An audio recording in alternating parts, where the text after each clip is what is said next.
السلام عليكم ورحمة الله تعالى وبركاته. في هذه الحصة إن شاء الله on va faire un exercice d'électricité.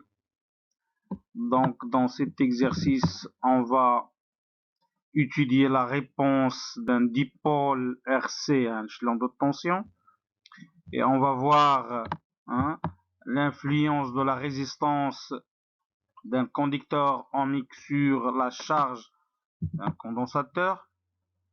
Et on va étudier un circuit RLC dans le cas d'un amortissement négligeable, c'est-à-dire la résistance totale du circuit est négligeable.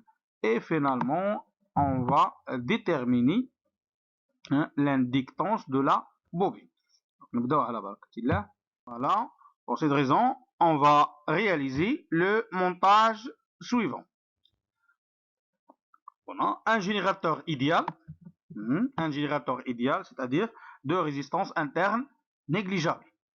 Un conducteur ohmique de résistance R réglable, c'est-à-dire on peut changer la valeur de la résistance. Un condensateur de capacité C, voilà, une bobine d'inductance L et de résistance négligeable, un interrupteur K à double position, voilà, position 1 et position 2. Donc, on va étudier la réponse d'un dipôle RC à un échelon de tension. À l'instant T égale à 0, on place l'interrupteur K en position 1. Voilà, voilà notre circuit maintenant. On a seulement un générateur, un conducteur ohmique, un condensateur.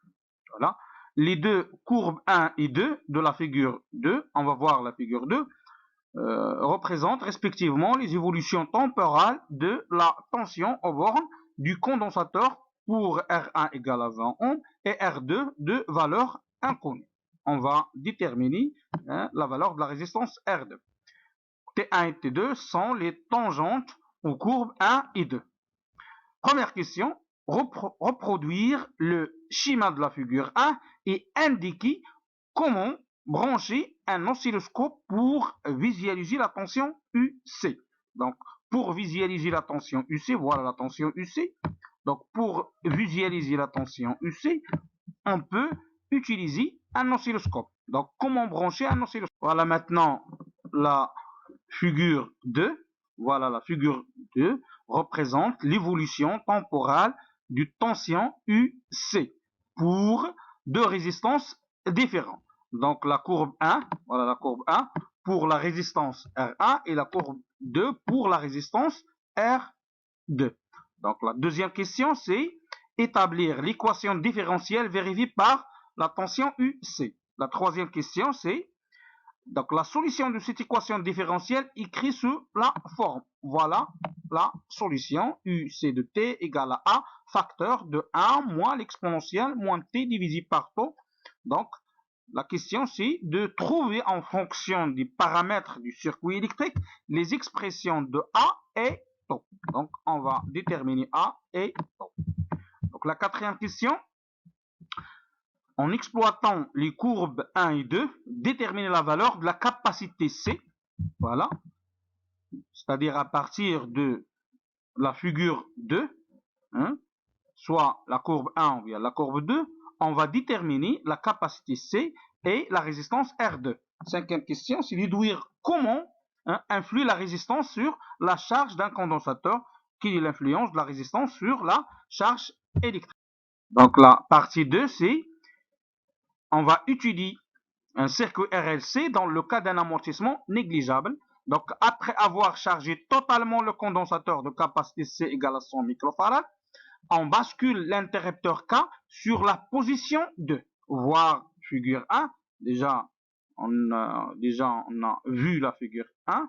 Donc, la courbe de la figure 3 représente l'évolution temporelle de la charge QT du condensateur. Donc, première question, c'est de établir l'équation différentielle vérifiée par la charge Q. La question 2, la solution de cette équation différentielle est Q de t égale à Q max cosinus 2P sur T de 0 fois T. Donc, trouver en fonction de L et de C l'expression de la période propre T0 de l'oscilloscope, de l'oscillateur électrique. Et la troisième question, c'est de déterminer la valeur approximative de l'inductance de la bobine étudiée, L. Et la dernière question, c'est de calculer l'énergie totale du circuit à l'instant T1 et T2. Voilà, on voit la réponse, la correction. Donc, la question A, comment brancher un oscilloscope pour visualiser la tension UC? Voilà la figure numéro 1. Voilà le montage électrique. On a la tension UC, on a la tension UR et on a la tension E. Voilà. Donc la tension, la flèche, les deux flèches de l'intensité et de la tension électrique ont deux sens opposés. Dans la convention récepteur, la même chose pour la tension UR. Donc la tension UR et l'intensité électrique ont deux sens opposés. Par contre, pour le générateur, ont le même sens. Bon, donc, comment visualiser? Voilà, comment brancher un oscilloscope? Voilà. Donc, pour visualiser la tension UC par un oscilloscope, on utilise la voie Y1 et la masse M. Voilà comment visualiser la tension UC. La deuxième question, c'est l'équation différentielle vérifiée par la tension UC. Donc, tout simplement, on a un maille. Donc, la tension aux bornes d'un générateur égale la somme des tensions électriques aux bornes de chaque récepteur. C'est-à-dire, la tension aux bornes du générateur E égale la tension aux bornes du condensateur C plus la tension aux bornes du conducteur ohmique. Voilà la loi d'E-Maille. Donc, d'après la loi d'E-Maille, on a UC de T plus UR égale à E. Équation 1. Donc, d'après la loi d'Ohm, donc la tension aux bornes d'un conducteur ohmique égale à R fois I. Voilà la loi d'Ohm.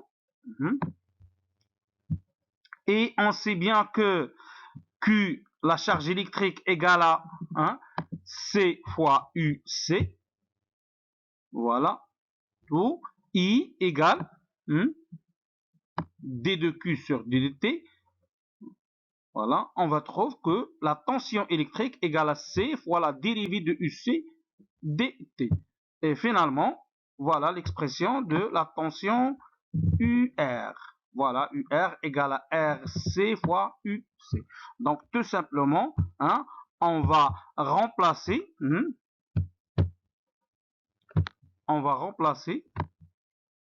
voilà, dans la tension UR.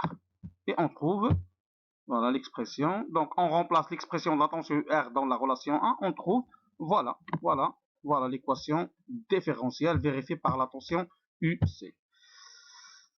Pour la deuxième question, les expressions de A et temps.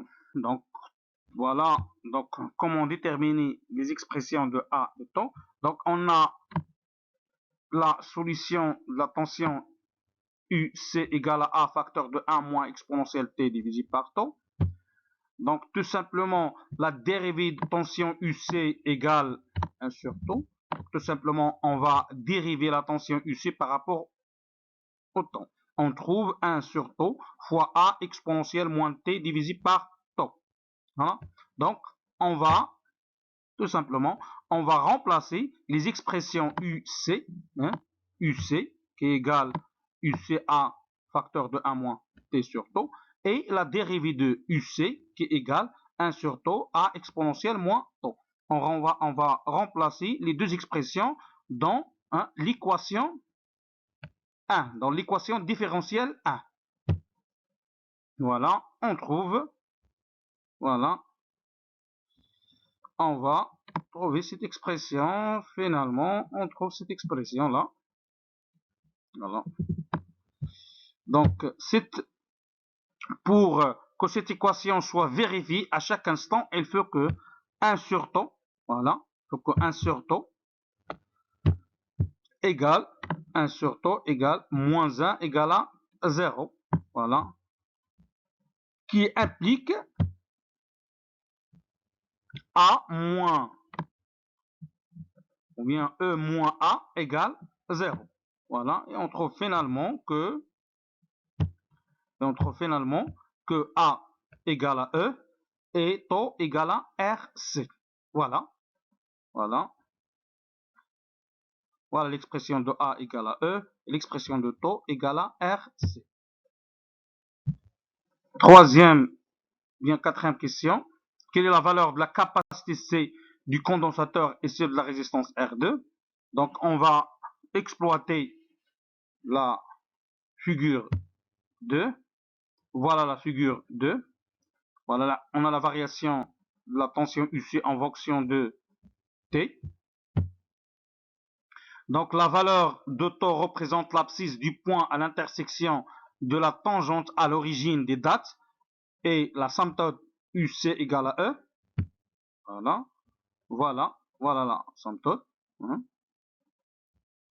Donc, T1, et on trouve, donc d'après la courbe 1 et la tangente T1, on trouve taux égale, voilà la valeur de taux, égale à 2 millisecondes. Donc, on trouve taux 1 égale à R1 fois C. Donc, C égale à taux 1 divisé par R. On a les deux valeurs. Donc, par application numérique, C égale à 2 10 puissance moins 3. Moins 3, voilà.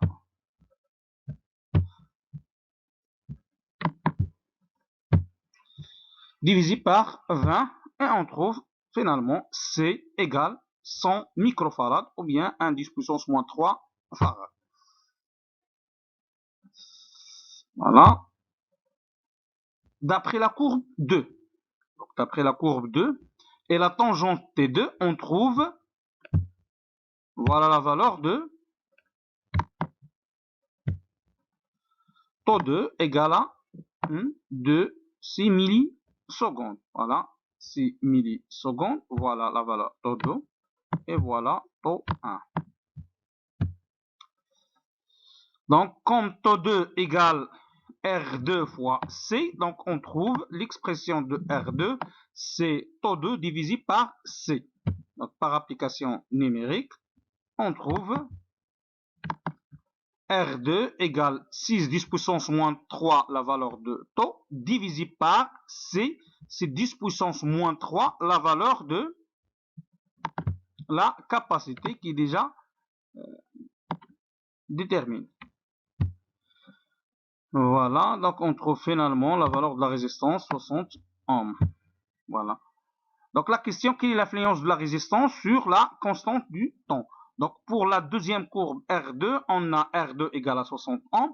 Pour la première courbe, on a R1 égale à 20 ohms. Donc on remarque très bien que lorsque la résistance augmente, la durée du charge d'un condensateur augmente. Et lorsque la résistance d'un conducteur ohmique diminue, donc la durée de la charge d'un condensateur diminue. Voilà. Donc on remarque que R2 supérieur à R1 et taux 2 supérieur à taux 2. Donc la durée du charge d'un condensateur augmente quand la résistance augmente. On va étudier le circuit RLC dans le cas d'un amortissement négligeable, c'est-à-dire de résistance totale du circuit est négligeable. Donc on va la première question, déterminer l'équation différentielle vérifiée par la charge Q. Donc, toujours selon la loi d'May, la somme des tensions électriques égale à 0. Donc, la tension aux bornes de la bobine plus la tension électrique aux bornes du condensateur égale à 0. Donc, d'après la loi d'May. Donc, on sait bien que la tension aux bornes d'un condensateur égale la charge divisée par la capacité et la tension aux bornes d'une bobine égale L fois dérivée de I par rapport au temps. Donc, voilà la tension aux bornes du bobine égale à L d de I sur dt parce que la résistance interne de la bobine est négligeable. Et l'intensité électrique, c'est la dérivée de la charge par rapport au temps.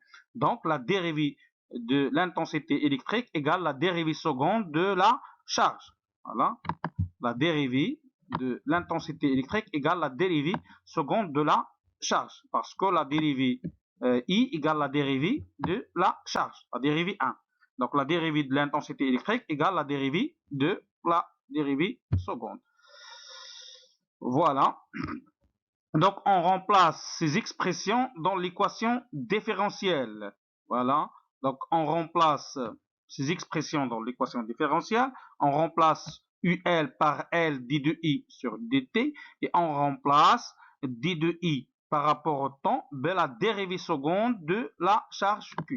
Donc on trouve L dérivée seconde, on trouve L fois la dérivée seconde de la charge plus Q sur C. Donc finalement on trouve l'équation différentielle. Voilà l'équation différentielle du circuit RLC d'un amortissement négligeable.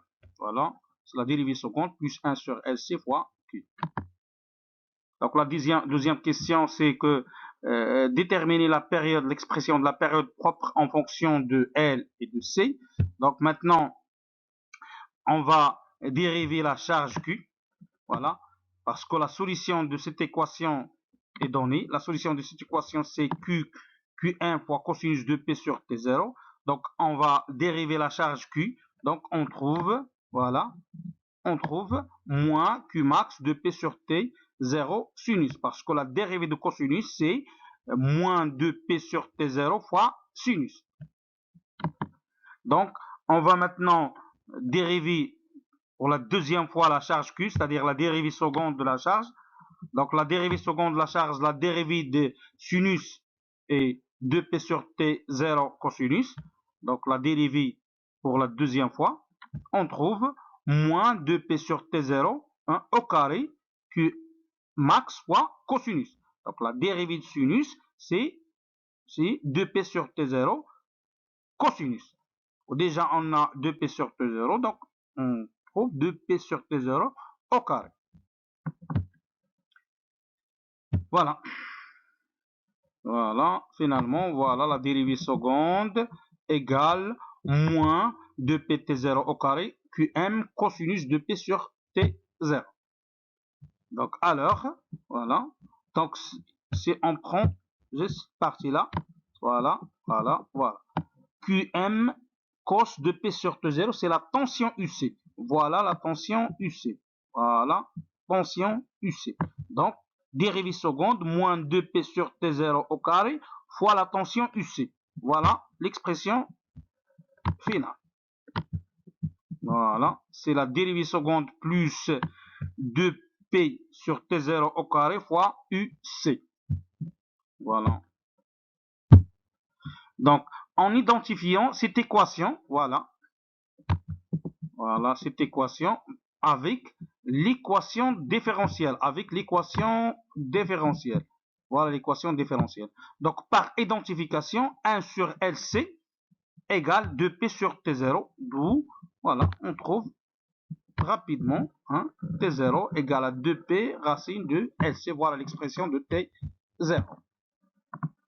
Maintenant, quelle est la valeur approximative de l'inductance de la bobine? Donc, on va déterminer la valeur de la période propre T0 en exploitant la courbe. Voilà la variation de la charge par rapport au temps. C'est une variation sinusoïdale. Donc, la période T0. Donc, d'après l'expression T0 égale à 2P racine de LC, on trouve L égale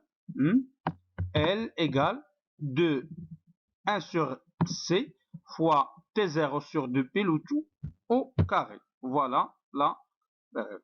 Donc, on a, d'après la courbe de la figure 3, voilà T0. Voilà, voilà. Donc, T0 égale, à peu près, égale, voilà, 60 millisecondes.